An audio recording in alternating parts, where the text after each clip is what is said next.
Ano ba ang disenyo ng Diyos para sa isang Kristiyanong tahanan? Family is defined as the basic unit of society. Ang greatest influence ng isang tao sa kanyang buhay ay ang kanyang pamilya. Magmula sa kanyang itsura, sa the way na magsalita siya, sa mga bagay na ginagawa niya, sa mga bagay na pinagdidesisyonan niya, palaging may impluensya ng pamilya. It is within the family where the values of man is being honed. That is why gustong-gustong sirain ng dyablo ang bawat pamilya. Sabi ng Bible, unless the Lord builds the house, they labor in vain which build it. Samahan niyo po ako sa pag-aaralan natin ngayon tungkol sa topic na ito. Ang Diyos ang tagapagtatag ng pamilya. Hindi ang kultura, gobyerno o lipunan ang lumikha ng pamilya, kundi ang Diyos mismo. Ito ang unang institusyon na itinatag ng Diyos bago pa ang gobyerno at ang simbahan. Nandun na ang pamilya bago pa ang lahat ng yon. At ang Panginoon ay may purpose sa bawat family. Number one, tinatawag nating companionship. Hindi nilikha ng Diyos ang tao upang mabuhay mag-isa. It is not good for a man to be alone. 'Di ba? Pangalawa, pagpaparami or procreation. Magpakarami kayo at punuin ng lupa. Ito yung utos niya kila Adan. At syempre, yung pangatlo yung sinatawag nating pamamahala or stewardship. Hindi niya lang basta sinabihan sila Adam na magpakarami, kundi sinabi niya na maging responsible sila sa pag-aalaga sa mga bagay na pinagkatiwala ng Diyos. At dahil si God ang nag-invent ng family at meron siyang purpose dito, therefore, meron din siyang design na ibinigay sa atin. Pag-usapan muna natin yung disenyo pagdating sa mag-asawa. Sabi ni God in Genesis 2 verse 18 and 24, hindi mabuti na ang tao ay mag-isa. Siya'y lilikhain ko ng isang katuwang na angkop sa kanya. Kaya't iiwan ng lalaki ang kanyang ama at ina at makikisama sa kanyang asawa at sila ay maging iisang laman.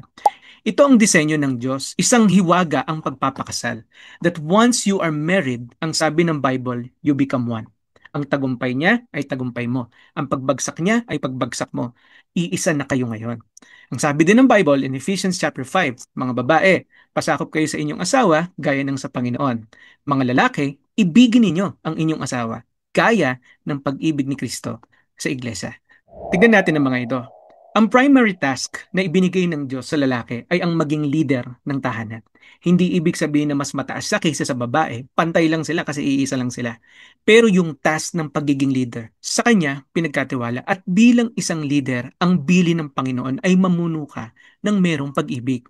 Tinawag ng Diyos ang lalaki parang maging leader sa pamilya. Kaya girls, sa mga nakikinig ngayon, ang tanong nyo dapat sa inyong isip kung pipili kayo ng isang lalaki, saan kaya ako dadalin ng lalaking ito? Ito ba ang magiging leader ng aking tahanan? Kasi yan ang primary task na binigay ni God para sa lalaki. Ang kanyang pamumuno ay hindi sa pamamagitan ng kapangyarihan, kundi paglilingkod at sakripisyo tulad ni Kristo sa iglesia. So hindi isang pinuno na naghahari-harian, kundi isang pinuno na naglilingkod. Katulad ng example na pinakita ni Jesus. Siya dapat ang spiritual leader ng pamilya. Tungkulin niya na dalhin ang kanyang pamilya sa kalooban ng Panginoon. Kung ikaw ang lalaki, ikaw ang magiging leader, ikaw ang magiging pastor ng tahanan mo. At bilang isang lalaki, meron kang mga responsibilidad. Number one, magmahal ng tapat and sacrificially. Yan ang sabi ng Ephesians 5. Mahalin mo sila gaya ng pagmamahal ni Kristo sa kanyang iglesia. Hindi mo trabahong baguhin ang asawa mo o diktahan siya sa mga bagay na gusto mo, kundi ang trabaho mo ay mahalin ang iyong asawa. Magtaguyod sa pangangailangan ng pamilya. Kaya bilang isang lalaki, pagsikapan mo na itaguyod sila sa Panginoon at itaguyod ang mga pangangailangan ng iyong pamilya. At siyempre, maging halimbawa ng pananampalataya. Yan ang isa sa mga pinaka-epektibong paraan para maimpluwensyahan mo sila patungo sa Panginoon. Maging halimbawa ka, mahalin mo sila ng gaya ng sa pagmamahal ng Panginoon at makita nila ang Panginoon sa iyong buhay. Sa mga babae naman, ang disenyo ng Diyos ay maging isang katuwang na may paggalang. Hindi maging isang katulong o tsimiaa, hindi maging empleyado o tauhan, kundi ikaw ay maging partner ng lalaki sa pagtupad ng kalooban ng Diyos para sa buhay niyo. Sabi ng Genesis 2:18, "Dilikha ako ng isang katuwang na angkop sa kanya." Ang babae ay hindi mas mababa, siya ay katuwang or partner, at siya ay kabalikan. Ang kanyang papel ay sumuporta, magpalakas, at magtaguyod ng kapayapaan sa tahanan. Sabi ng Efeso 5:22, pasakop kayo sa inyong mga asawa. Hindi ito nangangahulugang pagkaalipin, kundi pagpapasakop ito sa disenyo ng Diyos upang magkaroon ng kaayusan. Ang sabi ng founder ng aming mission, si Dr. Gavino Estica, ang kamay na nag-uugoy ng duyan ay isa ring kamay na nagtatayo ng bansa. Mothers, napakalaki ng influence nyo. Ang mga responsibilidad ng asawang babae, igalang at suportahan ang kanyang asawa. Yan ang sabi ng Ephesians 5:33. Maging tagapagtaguyod ng kapayapaan sa tahanan. Ikaw ang ilaw at ikaw ang liwanag. Kapag masaya ang nanay, kapag masaya si Mrs., magiging masaya ang pamilya. Magpalago ng kabanalan sa pamilya sa pamamagitan ng halimbawa. Ang unang responsibilidad ng babae bago niya mahalin ang kanyang pamilya ay mahalin ng Panginoon. Kapag ginawa niya ito, ay magiging isa siyang magandang halimbawa at liwanag sa kanyang pamilya. Si Loida at si Eunice, lola at saka nanay ni Timothy, yung disciple ni Apostle Paul. Bago maging disciple ni Apostle Paul itong si Timothy at bago siya maging pastor ng Ephesus, tinuruan siya magmula bata pa siya ng kanyang lola at ng kanyang nanay. Dahil doon, si Timothy ay naging handa at si Timothy ay naging kagamit-gamit para sa kaharian ng Panginoon.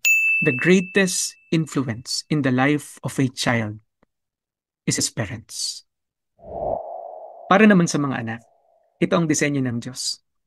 Mga anak, sundin ninyo ang mga magulang ninyo alang-alang sa Panginoon dahil ito ang nararapat gawin. Igalang mo ang iyong ama't ina.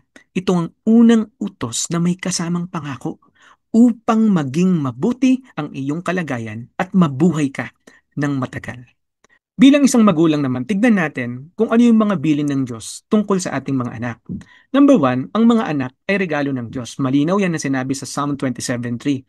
Dapat mo silang alagaan, pahalagahan, at palagawin sa kanyang salita. Dalhin sila ng maaga sa kaalaman tungkol sa Panginoon. Katulad ng example na pinakita sa Matthew 19, na dinala ng mga magulang yung mga bata kay Jesus. Sinubukang pigilan ng mga disciples, huwag kayo lumapit dito. Pero anong ginawa ng Panginoon? Huwag niyo silang pigilan, palapitin niyo sila sa akin. Dalin mo sila ng maaga, bata pa lang. Dapat silang masanay o madisiplina upang maging kaaya-aya sa Diyos. Sabi ng Proverbs 22:6, train up a child in the way he should go, for when he is old, he will not depart from it. At mahalin mo sila ng tama at pantay-pantay. Sabi ng Efeso 6:4, mga magulang, wag tayo ang maging dahilan para yung mga anak natin magtanim ng galit. Actually, sinabi to specifically sa mga tatay. At bilang mga anak naman, ito ang ating responsibilidad. Obey and honor. Sabi ng Bible, hindi lang basta irespeto kung hindi sundin natin. Pag ginawa daw natin yan, we will live a long and blessed life. That is the first commandment with a promise. Ano pa? Matutong magpasalamat at maglingkod sa tahanan. Kailangan nating i-appreciate yung mga magulang natin. Di ba sabi ng 1 Thessalonians 5:17, in everything give thanks.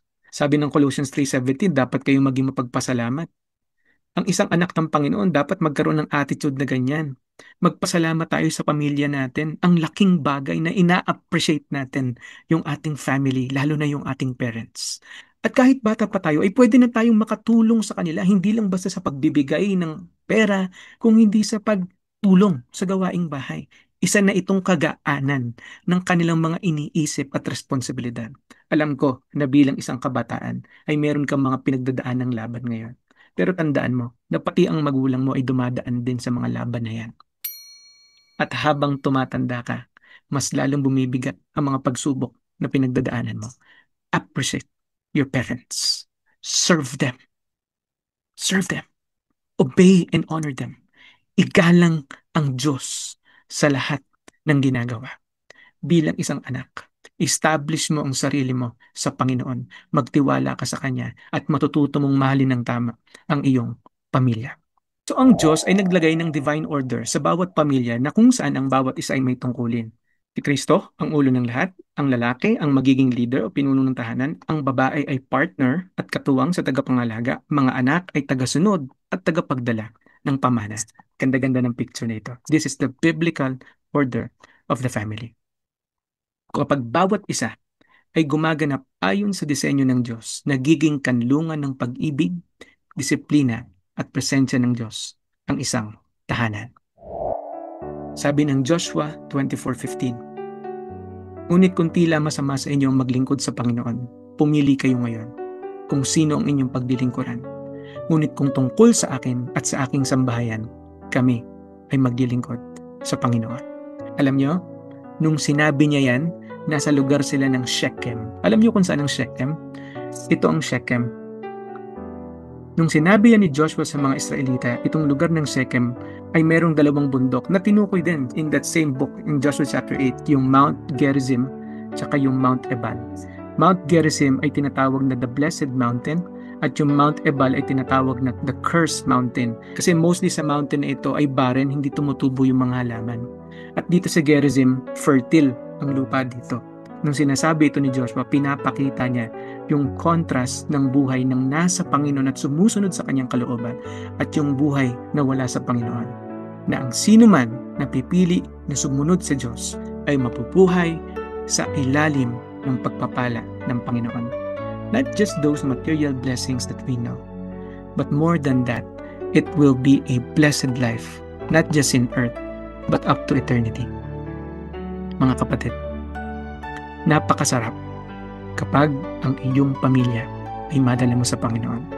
At kung buong pamilya kayo naglilingkod sa Diyos ngayon, magpatuloy kayo and you have the responsibility to pass that faith to the next generation. Walang tagumpay ang hihigit sa pagkakaroon ng isang pamilya na matapat na naglilingkod sa Panginoon. God bless po sa inyong lahat at abangan niyo po ang part 2 ng ating pag-aaral nito tungkol sa family on our next class. God bless po sa inyo.